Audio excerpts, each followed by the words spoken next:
नमस्कार। Part 2 video रे आपण मानकु स्वागत। आज आमे आलोचना करिबा आउ किछि शॉर्ट क्वेश्चन। प्लूटो केउ ग्रह रूपे परिगणित? वामन ग्रह। 2 नंबर प्रश्न, सकल शक्तिर आधार काहाकु कुहा जाय? सूर्य। प्रश्न 3, सौर जगत रे केतोटी ग्रह अछि? उत्तर हेउची 8टी। प्रश्न 4, वामन ग्रहर संख्या केते?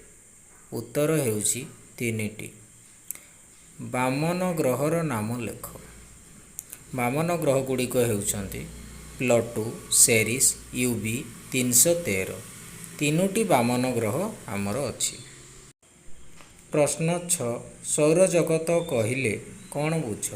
उत्तर 8टी ग्रह, 3टी वामन ग्रह, अनेक उपग्रह, ग्रहाणुपुंज, असंख्य उल्का और धूमकेतु इत्यादि को नहीं सौरजगत गठित।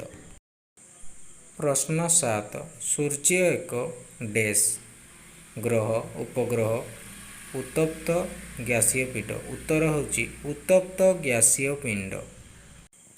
प्रश्न 8, सूर्य सौरजगतर केउठारे अवस्थित? उत्तर सौरजगतर केंद्र रे अवस्थित। प्रश्न 9, सूर्य को काहींकी खाली आखि रे देखी हुए ना? उत्तर पृथ्वीर निकट रे थिबारु एवं उज्जवल और उत्ताप जोगु सूर्य को खाली आखि रे देखी हुए नाही।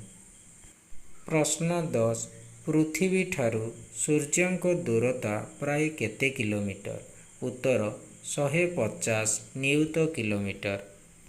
प्रश्न 11, सूर्यालोक पृथ्वी रे पहुँचीबाकू केते समय नहीं थाए? उत्तर 8 मिनिट समय नहीं थाए। 12, पृथ्वीर आयतन ठारू सूर्यंक आयतन केते गुण रे बड़? उत्तर हेउची 13 गुण बड़। प्रश्न 13, प्रत्येक महाजागतिक पिंड निजर केंद्र आड़कू आकर्षण करुथुबा शक्ति को कौन कुहा जाए? उत्तर माध्याकर्षण शक्ति। प्रश्न 14, सूर्यंक महाकर्षण शक्ति पृथ्वीर माध्याकर्षण शक्ति ठारू प्राय केते गुण? उत्तर 27 गुण। प्रश्न 15, केउ शक्ति जोगु ग्रह गुड़िक सूर्यंक चारिपटे घूरी थांती? उत्तर महाकर्षण शक्ति जोगु ग्रह गुड़िक सूर्यंक चारिपटे घूरी थांती। प्रश्न 16, पृथ्वीर केउ शक्ति अछि? उत्तर माध्याकर्षण शक्ति। प्रश्न 17, सूर्यंकर केउ शक्ति अछि? उत्तर महाकर्षण शक्ति। प्रश्न 18, सौरजगतर 8टी ग्रहर नाम लेख। उत्तर बुध, शुक्र, पृथ्वी, मंगल, बृहस्पति, शनि, यूरेनस, नेपच्यून। प्रश्न 19, केउ मसीहा पर्यंत प्लूटो एक ग्रह रूपे विवेचित हेउथिला? उत्तर 2006 मसीहा पर्यंत प्लूटो एक ग्रह रूपे विवेचित हेउथिला। प्रश्न 20, पृथ्वीर परिक्रमण समय केते दिन? उत्तर हेउची 365 दिन।